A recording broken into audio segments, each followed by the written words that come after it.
Everybody, back to digital marketing today. I'm going to be talking about digital marketing and brand awareness. So the reason that I am so keen on this topic is because so many of us are a little bit lost here, and it's okay to be lost. I was lost too. I want to show you guys something. Check it out. Every book. I've got Russell Brunson here. I've got Donald Miller, story branding. We've got the Business Made Simple from him, the Disciplined Entrepreneurship book. What else we got here? The $100 million offers from Mr. Hormozi himself, and of course his $100 million leads. You got Getting Things Done. I like to say Get Shit Done. Effective Executive from Peter Drucker. There's just 1,000 books on like how to run a business. .com Secrets from Mr. Russell Brunson. Gap Selling, like all of these books. I've read them all. The One Thing. This is a fantastic book. I put this in my videos. What about Charlie Munger here? Oh, this is the man right here. This is the guy. This is the almanac. This is the mental models book. Ready, Fire, Aim. The 0 to a million idea, that you get to 0 to a million by doing one marketing channel, just one, concentrating on the one thing. So there's like a million ways to skin a cat. That's what my grandpa used to say, right? There's a million ways to skin a cat. What's the way to do it, right? Is it with copywriting secrets, also from Mr. Russell Brunson, Jim Edwards, working together there? Is it SEO for my website? Or is it Eugene Schwartz? Here, let me show you guys Eugene Schwartz. Here, check it out. Mac, bam. So that right there, breakthrough advertising, yeah? So what's that? What's that book? It's an old book. It's freaking really old, but it's got some classic advertising skills in there. So what is it that's going to get me to get my business, to get my product or my service out into the world? That's all we really care about, right? We want to make sure that people know about us. So I guess one of the Charlie Munger's best mental models was this reverse idea. I'm just going to brainstorm with you guys on this a little bit here, so check it out. One of the things that Charlie says is, let's reverse it. So what would it take for me to make sure that no one ever finds out about my product, that nobody ever finds out about my service? You would probably never tell anybody about it. You probably wouldn't have like a succinct pitch, like a 45-second pitch. You probably wouldn't know who you're talking to, like who's your avatar. No idea. Don't need an avatar. Don't need an ideal customer profile, the ICP. Don't need that, because I'm just going to talk to everybody. Because if I talk to everybody, then everybody's going to know about everything, right? But obviously, they're going to feel exactly like you're talking to them, right? Because it's general information for everybody. Maybe not. Anyway, you can go down that list. You can make a huge list about how can I make sure that I do a real bad job about telling people about what my product is. And if you just think about yourself as a consumer, you just know that we are being bombarded daily with buy this, buy that. We are the products on these free social media marketing networks. That means that we're constantly being advertised to. And so what is the way to be the signal in the noise? And honestly, the real get down, dirty way to know that you're going to get out there in it and people are going to follow you and find you is to be that signal. And I think that this is going to root down to something quite easy to understand. So we've got a nice bullseye here. And in the middle, we're going to have our product or service. And then here, we're going to have our marketing. And here we have sales. So everybody knows about the sales guy that calls you up and has just sells you the deal, right? Even us marketers, people hate us, right? Because we just constantly we make this amazing, beautiful story, this picture. We use all of these psychological things from Eugene Schwartz there. We understand exactly the pain points, and we understand this person so well, right? We write documents about this ideal customer, and if we're really good, we do it honestly, and we care, right? But there's also the black side of the deal is where I'm using scarcity and all of these psychological tactics. And especially in the sales call, if you have a killer closer, right? These guys are psychological magicians. They get you on the phone and then they make you say something well, do you not want to be successful? You're like, of course I want to be successful. Well, then obviously, this is what successful people do, right? And so they anchor you psychologically by using your own words against you. And then at the end, it's like, well, then just take your credit card out, because that's, making big decisions is what real people do, what real men do, or whatever it is that you said earlier in the conversation where you opened yourself honestly to somebody. That's sales. That could be sales, right? Sales isn't bad, but what I'm trying to say is here, if I got the best sales team in the world, it's not going to really work well if I don't have marketing to back it up, right? I'm never going to get on that sales phone call with somebody if I haven't seen something, I don't have it on my radar. I'm not circling around the content of some creator that has some type of product that they're trying to offer me, or some type of service that they're trying to offer me. So sales alone is going to be tricky. And then what happens is, like, the guy sells it to me, the marketing works, and I get into the product. I'm in the back end, I'm in the coaching program, or, I bought the product and I taste the product, or I have the service and I'm using the service from a company. It's at this moment right here that, like, all of this stuff before it proves to be good or bad. Was it all just a lie? A lot of times it is, right? A lot of times that amazing marketing, that amazing sales, the products and the services are kind of suffering. So that's why I put it at the core. I put it at the very center of everything we do. It has to focus around how good is the product or service that we're offering. And how good this is going to match up directly to how much I care about that ideal customer. Do I do a good job of understanding my customer? The main thing is, like, what do I do first? How do I get there, right? And I think it's a tricky business, because a lot of us are bootstrapping it, right? A lot of us don't have millions of dollars of funding behind us so that we can build out an amazing product, because that's kind of like the idea, right? Like, you have a great product, you have great customers, and you just work with the customers to build the product, to build and go back. And then you even, like, a little bit Steve Jobs style, like, you don't listen to the customers because you know what the customers need. Like, you have such an intuition about a product that you can actually say, you don't need like a CD drive in your computer, and you don't need this and you don't need that. Like, instead I have to buy like a dongle from Apple just so that I can put a USB into my computer. But, like, so opinionated about this product, the consumers kind of followed him behind this idea, right? Like, that's obviously Steve Jobs was just an amazing marketer, amazing sales guy, but also had an amazing product, right? So he had all three of these things. So let's bring it back real quick to the reality. What if I have, like, a product, but I want to get these initial users, but how do I know that people want that product? Right? Because I'm probably not Steve Jobs, and I'm probably not Elon Musk. One way of doing it is called the ACP framework, and it kind of has the funnel thing to it. I mean, in marketing, we don't like, funnels are kind of like becoming a bad word, right? Why are funnels a bad word? Because it's a style of manipulation. I'm going to get into funnels in a second, but right now, let's talk about this. What does this mean? ACP. So we got our 3 levels here, and here is our audience on top. Let's just talk about that for a second. And what is an audience? Like, what are eyeballs looking at our content? How do we, just create an audience around what we're doing? Well, we have to, like, kind of take a step back. And I think, like, if it comes down to, the marketer or the owner, the founders of the business, they're into this business there's a reason, right? Are they into it just to make money? Are you just a mercenary out there making cash? That's fine, but, like, I think deep down it comes through in the end, right? I mean, making money, you can do it anyway, but you can just do it with, like, love and compassion and caring about, like, solving real problems that are part of, like, we're all on this rock together, we're on this planet together, we're spinning around the sun, and the sun is spinning around the galaxy, and the galaxy is spinning around in the universe, and we're all just on this rock, and we're all trying to go somewhere. And it's like, well, helping each other out, like, through solving problems is cool. And that's what businesses are about, right? Like, a good business solves a problem for somebody, and it solves it well. And so the better it solves it and the more valuable the problem, the more money the business can make. We're already down to product here, right? If I'm thinking, like, about building an audience, what am I going to build my audience around? Well, I'm going to build it around my brand, right? But I guess what I'm thinking is more, instead of just building it around a brand, let's think about a Venn diagram that I like to use. I'll come back to that in a second. I'm just gonna get a little philosophical on you here. Yeah, 1, 2, 3, 4. This is called it's a Japanese Venn diagram.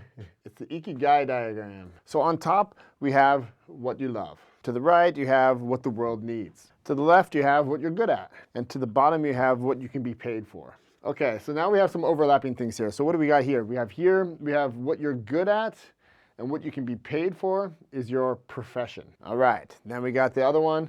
This is kind of a hard word for me, vocation. So what's the difference between vocation and profession? Vocation is kind of like what you're meant to do. It's kind of like this is your calling a little bit, right? It's like it's what the world needs. And it's probably what you get paid for, because it's more like in this direction of like, this is a cool thing to figure out, because it's kind of like what people, even if you're not in that job, people will be like, you know, this person's, they could be a great teacher. You know, he works in this business and that, but you always see every time when he's teaching something, he seems to really come out, right? That's probably what they could be paid for. It doesn't necessarily have to be their profession though, right? And you're gonna see that, like, obviously if these two things line up, then you're going to get into this zone of comfortable, but a feeling of emptiness. Like if you tend to be here, like you could be, that's kind of like what they're saying here is it's like comfort. Probably saying that you're probably empty because it's not necessarily what that person loves to do, right? It's like, well, you're really good at it, but you don't love it. So you kind of see where I'm going here. Like maybe vocation is one of these words. It's like, you're just freaking good at it. Maybe you should learn to love it. Maybe not. All right, so let's keep on going. We got the next one is, this is your mission. So if we mix what the world needs together with what you love, then this is your mission. This is your mission in life. And then you've got over here your passion. So what you love and what you're good at. So obviously, if you can mix the passion, the mission, the vocation, the profession together, you can mix what you love with what the world needs, with what you can be paid for, and with what you're good at, then you've reached the IKIGAI. And I think my hypothesis is here is like, for all of the influencers out there and for all of the marketers out there, that anybody that's like been able to go out, start a Twitter account and get traction is because they've got some of these working for them, right? Because the words that they put out in there or the videos that they create, the thing that they're doing, it comes out that they found this. They found what they love and they found what the world needs. And they figured out how to get paid for it, and they're freaking good at it, right? So this, for me, is a way to kind of say, all right, let's go back to our audience here. Let's say I've got the IKIGAI going, and I start a Twitter account. So let's just say, or Twitter, or X, whatever, you know? And Twitter accounts are a dime a dozen, right? I can just start a Twitter account, and I can make an anonymous account, and I can just be like, man, I'm talking about what I love. I'm talking about what the world needs, what I think the world needs, right? This is kind of like where you start to feel out. I talk about my mission, about my passion, and I start building an audience. Because this is coming from the heart, it's coming from, like, you know, what I would call this is in German, it's called the Musenkuss, the kiss of the muse. My buddy Dieter just gave me this over the weekend, over New Year's. He found a cigarette, old cigarette brand, a German cigarette brand. Let me show you a picture of it. Yeah, so you can see there, that's the original one that I had. So this is an old cigarette label. The original is so cool because you can see that you've got this woman and she is kissing a man on the head. And this is like what I think it's all about. I think that in order to create amazing content, you have to put in the work. And nobody wants to talk about that. Because through quantity comes the quality, right? So putting in the work every day, finding your signal, and then connecting that to what the world needs, figuring out if you can get paid for it, which a lot of influencers don't figure out, right? This is like kind of like where the missing thing is happening. And that's why we're gonna go back to this product thing in a minute. Because you can have an amazing audience, right? And it's like, oh God, man, you are on point, boom. But it's like, yeah, well, I can't monetize my audience. Why can't a lot of these people, a lot of these influencers, why can't they monetize their audience?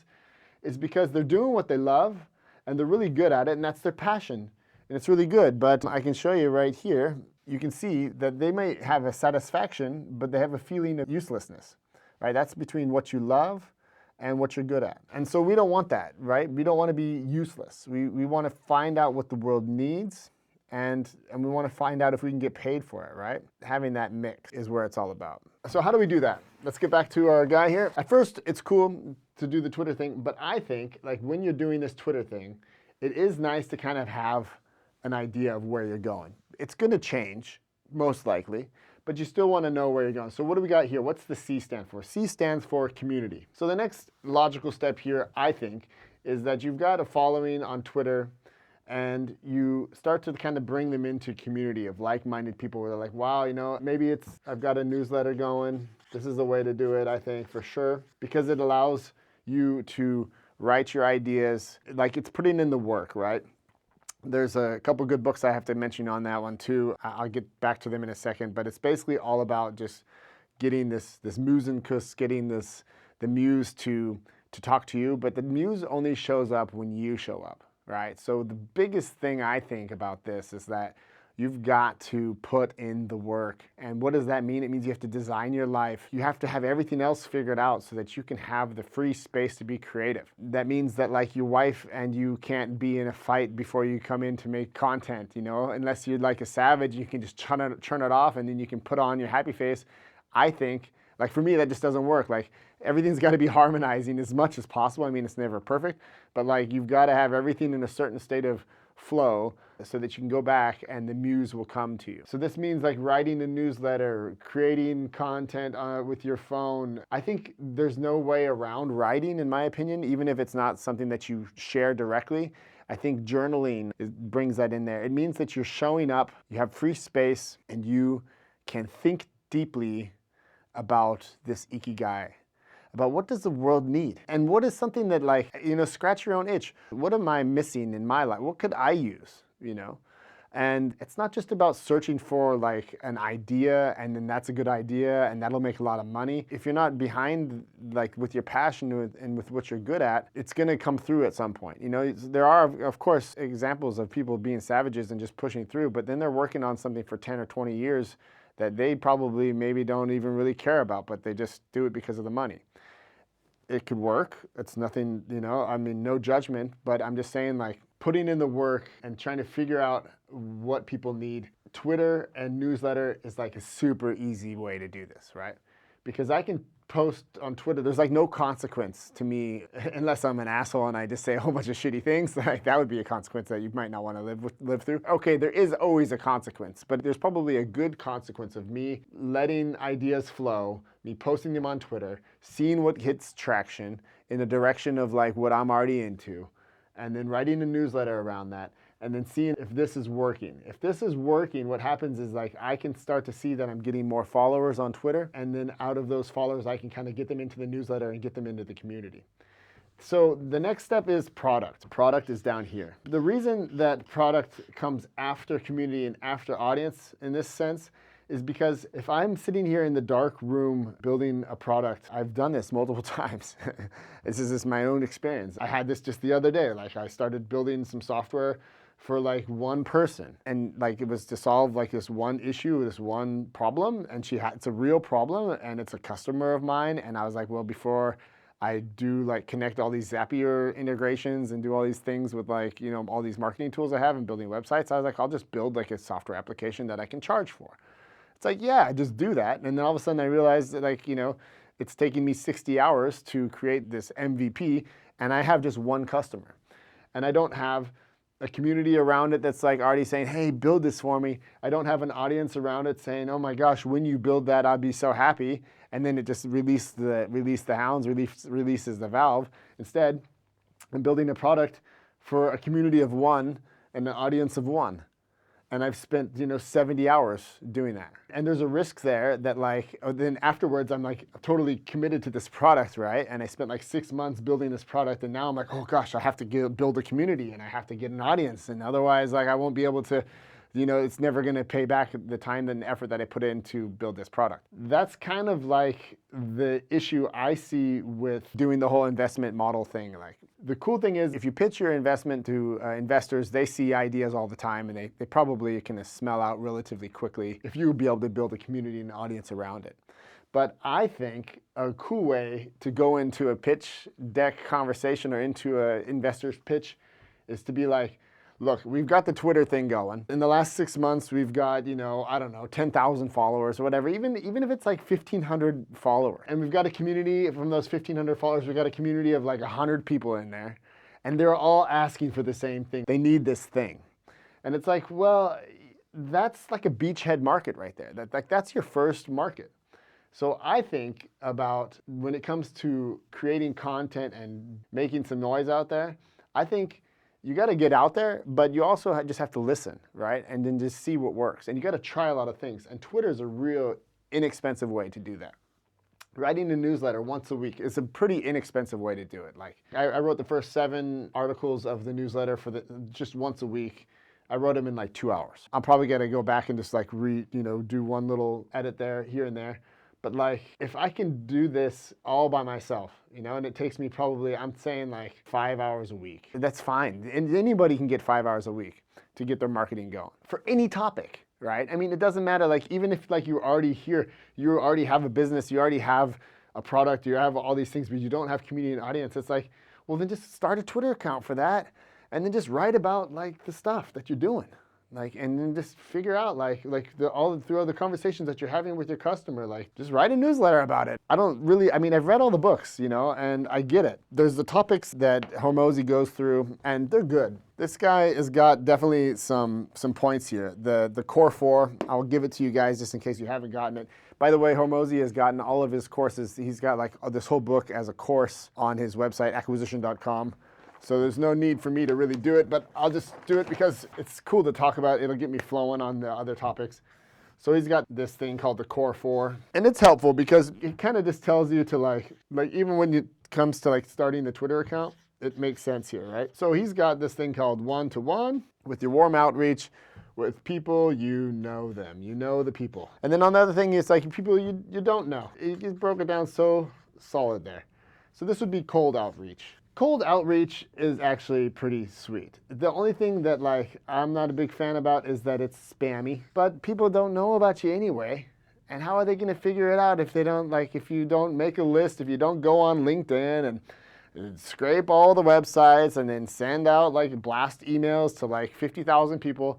I mean, 50,000 people is a lot of numbers, and these days with AI and all that, it's actually not that hard to do. It's a good way to test your copy. I don't like to add to the spam, but it works. And that's not the only way to do cold outreach, right? Like you could also like get on the phone and call people. These things kind of all work together.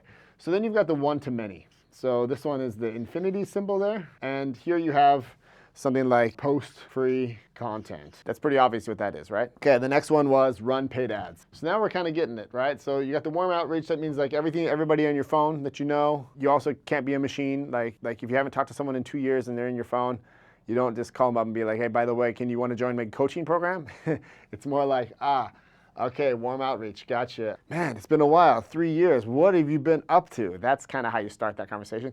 He literally wrote that in the book here. So like, don't be a machine. I tend to also want to be a machine and just be like, what are you up to? And I don't really care about what people are doing, and it's not very nice. So it's like, oh, it's nice to read that and be like, oh, I should probably be a human here and actually like not have an ulterior motive when I talk to someone in my phone book. Posting free content is obvious.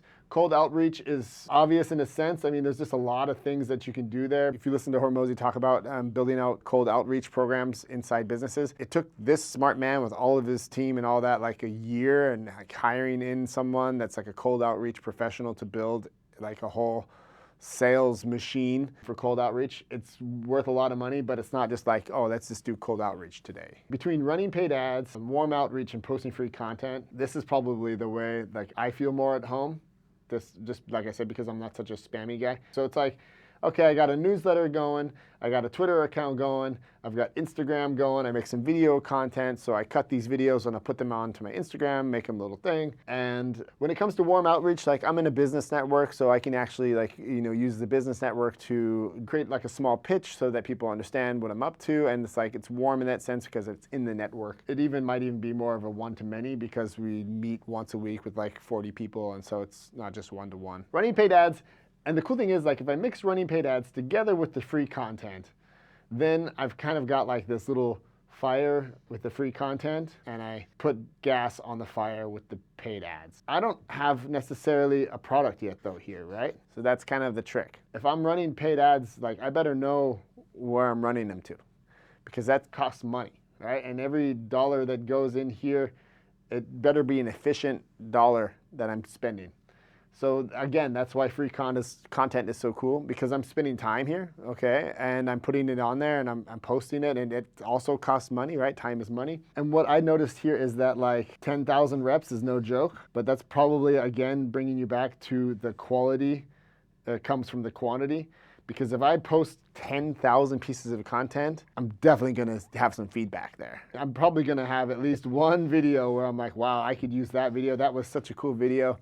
By my 9,999th video, I'll have one video that I probably could use for my paid ads, probably a lot more, that will work because it worked organically. And so it's going to work in the paid ads section. Okay, so that's just like a little my 2 cents on the $100 million leads. We can go back to the $100 million offer. The offer is cool because what this is basically is creating that avatar. And he's creating like a list of problems and finding a starving crowd, right? A seed that fell on good soil represents those who truly hear and understand God's word and produce a harvest of 30, 60, or even 100 times as much as had been planted. Oh, wow, he went Bible on us there. Matthew 13:23. I don't remember ever reading that. But it's like a marketing professor asks his students, if you're going to open a hot dog stand and you could only have one advantage over your competitors, which would it be? Location, quality, low prices, best taste. The students kept going until eventually they had run out of answers. They looked at each other, waiting for the professor to speak. The room finally fell quiet. The professor smiled and replied, a starving crowd. Right? So a starving crowd, yeah, finding that starving crowd. And again, that brings us back to our content on Twitter. If you hit a nerve, you're gonna know it. You're gonna know it, right? That's the thing, like, you think you know what product you're going to create. You think you know the problems and the problems that you're solving, but you probably don't. You probably don't know it as well as that person that has that problem. And so this brings us back to the disciplined entrepreneurship. You know, there's 24 steps to a successful startup, and creating that profile or persona for the beachhead market. You know, you got a guy here. This is Silvio. He's 35. He's energetic and ambitious, has a family, but as a social person, likes gadgets. He's an Apple fan. He likes motorbikes and snowboarding, likes good wine and dining with friends, prefers doing business with people he likes. His goals is to go up the ladder as a VP or a CEO in 10 years, do something different, stand out, be appreciated for results, and his bank to become more competitive. So needs to get quick measurable results, customer loyalty, satisfaction, to lower his costs, to move faster, smarter than his competitors, to find a good technology partner. And his pains are large IT projects are expensive and take a long time to implement. Low competitive means more pressure, small bank. Upper management doesn't understand the leverage of user-friendly technology. So this is like, okay, we're building a software solution for this guy, right? We're gonna figure out how to take large IT projects that are expensive, that take a long time to implement, and make him the opposite of that. My Twitter account is going to kind of like, I mean, we can take this guy here. So what we've got here, we've got another person. Okay, so one of the most fun and unifying steps of the 24 steps process is developing the persona. Unlike the end user profile in step 3, which is kind of like this ideal customer profile, which is a composite of a person that represents your target customer, the persona is a person who best represents the primary customer for the beachhead market. The persona you are creating is one end user from one potential customer who best exemplifies your end user profile. The process of defining a persona for your beachhead market makes your target customer tangible so that all members of the founding team and all employees have absolute clarity and focus on the same goal of making your target customer successful and happy. Rather than guessing or arguing about what your potential customers might want, the persona answers these questions definitively. So those with a marketing background are likely familiar with the concept of a persona, using a generic name like Mary Marketing or Ollie Owner as a composite of what the marketing team thinks the typical customer is like. This is what they do at HubSpot, which has been extremely helpful for them. But while even a generic persona can be helpful, it's best to push the process even further. The persona should be a real person, not a composite. So by choosing an actual end user as your persona becomes concrete, leaving no room for second guessing. Is your target customer happy with the region's education system? Would your target customer be interested in a puppy? Does your target customer prefer a closed software ecosystem like that one of Apple iPhone, or an open ecosystem like Android mobile? Or does your target customer simply want to check email reliably on the go? You can debate these questions internally, but if your persona is a real person, there's only one right answer. No one end user represents 100% of the characteristics of every end user in your end user profile, but as you work toward defining the persona, you will be able to find someone who matches the profile quite well. You will then focus your product development around this individual rather than on the more general end user profile. So I had that Silvio guy, and I go all the way back to Twitter now. Like when I'm writing in Twitter, I'm writing for that guy in a sense, right? And the better that I understand him, and the better that I can bridge, you know, my personal experience, my Ikigai with this guy's Ikigai, if I can find that connection, then you're hitting real problems here. It's a little bit interesting because like we're talking about IT projects. Let's say like this guy here, Chuck Carroll persona. He's a facilities manager at IBM and now has just over 20,000 Blade servers today, growing at 15% per quarter for the past 2 years. He prefers people to websites when he looks for information and answers. He belongs to an association for data center management professionals and gets lots of information from them. Especially likes to go to the Data Center World Conference in early October each year in Las Vegas. Okay, so that's getting juicy, right? The Data Center World Conference. There's definitely a data center account out there. There's definitely a data center podcast out there. I'm into the machine learning engineers right now. Like I'm just totally loving like all the stuff that's happening with AI and machine learning and deep learning. And there's this podcast, and they're just sitting there talking about LLMs and all this stuff. And it's like, then there's like a whole data engineering podcast that's like a different podcast. And these guys are so deep in the weeds, right? But like a Twitter account based around that is going to attract those people. And it's not, you're not selling them anything. You're just part of that community. And then you can create that community for them. And then it's really going to bring us over to like the next most juicy part of marketing, which is the story brand framework, or just the hero story. It's not the story brand framework, it's the hero story. That Donald Miller, he just did a really good job creating like a more succinct version of the hero's journey. This is also something that we just have to internalize. So if you think about it, like you've got Star Wars, you've got any of these movies with a hero, which is pretty much every movie, they eventually meet a guide. At first, the hero's weak, right? And then they meet the guide, and then the guide kind of shows them the way. And then the hero has to like go through trials and tribulations. And then there's like a point of like, is he gonna make it? Is he not gonna make it? Sometimes they even don't make it for a while, and then they have to kind of go through the whole process again. But of course, most of the time, like the hero has a transformation, and at the end of the story, the hero becomes the hero.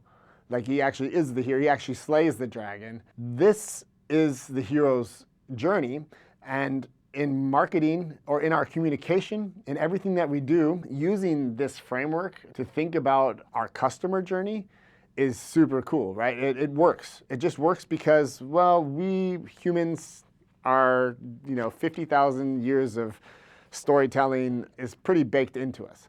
And this is just a succinct version of the hero story, and it repeats itself over and over again. Maybe we're in a simulation and the simulation just likes that story. I don't know. That's for another conversation. But let me just write it down for you real quick so you can kind of see.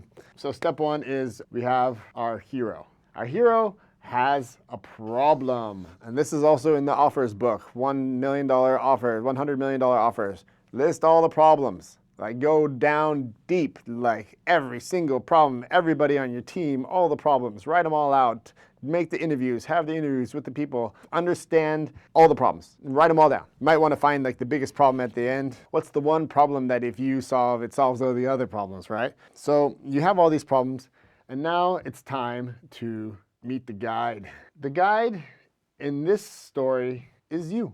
You're the guide. You're the Twitter account, you're the newsletter. You understand the problems of your hero, and you're here to guide them along this transformation. How do you do that? By doing something really cool. You're like, hey, check it out, guys. I got myself a plan. I got a plan, and this plan, it's also like when you go on to people's websites and they've got like all of these 5-star reviews. It's like, homeboy's got a plan, and like, look at all the people that have like followed my plan before, and they've made this transformation. It's a proven plan. There's a lot of trust that's gonna happen here, right? There's this whole thing of like creating lots of content and being omnipresent on all these channels, because when people like don't know about you, they've never seen you before, they're like, Gandalf the Grey, like, I don't know if you're really the real Gandalf. Are you the Gandalf that I need to go on my journey and, and save Middle Earth? I got a guide. I meet the guide, he understands all my problems, and for all those problems, he's got a plan for me. And then he's like, okay, Frodo, so there's a plan, bro, but like, guess what? Peace out, I'm out of here. Like, I gave you the plan, thou shalt go down thy path the way that you see fit. It's time to take action. Do the thing. That's the thing. Cool, I met the guide, he's got the plan, now it's up to me to take action. The story brand principle here says every human being is trying to avoid a tragic ending that helps them avoid failure and ends in success. Yeah, so basically what happens is like here you've got a branch and it can go either way, right? It could be like, well, guess what, man? You took action and you ate shit. But that's fine. I think that's normal. And I think that that's totally a valid thing to do. So this is fail, basically, and this is success. Transformation complete. Congratulations. It can go either way. And it's kind of cool because in movies what happens is like, or in life, which is a movie. So fail, you go back from fail, you come back to the guide again. He's like, oh yeah, bro, you got the plan, but you missed the PS at the end. Like, by the way, there was like a spot that I left out because I'm no longer Gandalf the Grey, now I'm Gandalf the White. And I'll give you like the master plan now. So now we're gonna take action again, and this time we're gonna succeed. But isn't that life? Isn't that like 6 steps of like exactly what happens every day in business? And just understanding that like getting to the failing thing is actually cool because it means that like we took action, that we tried a plan, and we're gonna redo this plan, and we're gonna go back to our guide. And the thing is like this whole set of problems changes, right? Because like these are all the problems, but I didn't know like when I got all the way to here that like there was a whole bunch of problems that I didn't even know I had. And now I got a whole set of new problems where I got to go back to my guide, got to get my plan, got to take action. And you know, sometimes I'm going to succeed and sometimes not. This is marketing. This is business. This is life. And the hero's journey, it's happening whether you acknowledge it or not. So understanding it, and then understanding that the more that you understand this path as touch points for your brand to the people that want to buy your product, gosh, isn't that powerful? It's the same thing for employees. Like someone wants to join my company and believes in, like they see this company that I've built and they're like, oh, I want to jump in on that, you know? Let's do that. Let's go to Mars. Elon, I'm down. Let's do it. What does it take? You know, Elon's like, cool. I'm not like the best conversationalist, but like I definitely have a plan and you can definitely take action. And we fail all the time around here, but we also succeed a lot. And the plan is always changing and the problems are always changing, but I'm the guide. And if you want to join this team, you will go along this path in my business and I will show you the path. As a matter of fact, I wrote the whole book on it. You know, Jimmy McDonald, YouTube, like I've got the PDF here underneath the video. He wrote like a whole PDF to his team for new team members. He gave them the plan, how to take action and how to succeed and what failing looks like inside that plan. That's what these books are all about, right? These books are just basically showing you, you know, like this is Alex Hormozi. He's saying, dude, I got the plan to make $100 million by offering your services to your customers. All you have to do is read this little book. I mean, it's, what is it? Like, it's written for 4th graders. He did it so well. And it's a compliment that he wrote it for 4th graders, right? Because it's not easy to make things simple. It's the plan. He's the guide. He understands our problems as business people that we don't know how to create offers. He's going to take you along this path. Marketing Made Simple, same thing. Business Model Generation, fantastic book, fantastic book. We can go through all of that book. But what is this business model generation doing? It's saying that you want to start a business, but you don't know what kind of business model you have. Oh yeah, it's definitely the plan. It's talking about like the cost structure of your business, the key resources, the key partners, the key activities, the customer relationships, the customer segments, the value propositions, the channels, and the revenue streams. It's a book on business. It's the plan that helps you take action so that you can succeed in business. You can do this all day long, sell like crazy. This homeboy is also, it's about creating offers and selling them. Michael Masterson, Ready, Fire, Aim. This plan is awesome. Actually, this is gonna help me right now because this is marketing. To get started, to keep yourself focused, he talks about this thing called Ready, Fire, Aim, yeah? What do you think that means right here? That's action, right? We're talking about action. And what actions are we taking? Well, we're saying that unless we're over $1 million in revenue, it's one channel and one product. This is a tough concept. Some people may have it easy. I'm not one of those people. I'm like that entrepreneur guy that like has a million ideas. I have 1 million channels and 1 million products in my mind at all times. For me to focus down and say, oh, wait a minute, you're telling me that my odds of getting to $1 million in revenue are cut in half when I decide to take 2 channels on or 2 products on. I mean, when you say it like that, it makes sense. It's doing the one thing. It's just like such a concept that you come through. Just imagine 2 trees, right? Like, what tree do you want to be if it's your business? Do you want to be the tree that looks like this? It's got lots of branches going here, going there, going there. Product 1, product 2, channel 3. I'm just spread out all over the place. I kind of talk about, like, one day I'm talking about software, the next day I have a coffee shop, I'm gonna write a book. It's like, okay, but you know that the coffee brand's gonna suffer if you start writing a book, right? Like, you can't do both 100%. It's just not physically possible. And your competitors that are doing just that one thing are always gonna be that much better than you doing even the second thing. If you look at like Elon Musk, it's like, okay, so you're saying you're Elon? He's probably like Elon just because he's Elon, right? And so we like to take examples of like these people that are just amazing and can like have created so many systems and have like so much intelligence and social intelligence and all these things going for them, and we compare ourselves to them. That's depressing, bro. Like, I'm sorry. They all started with 1 channel, 1 product. Like, of course, later on, like after $1 million, you know, this is the $100 million offers book and all that stuff, right? Like Alex Hormozi, like he talks about this all the time, at how many times the woman in the red dress from the Matrix has caught him off guard. Because every time the next opportunity is always going to be bigger. Otherwise it wouldn't work, right? So of course, like there's always going to be the next thing that seems bigger, seems better, what you should be doing. And the valley of despair in between like having the idea and doing all that work to see if that idea is actually good is where most of us fail. Not all of us, obviously, but like a lot of us fail. It brings me back to IKIGAI.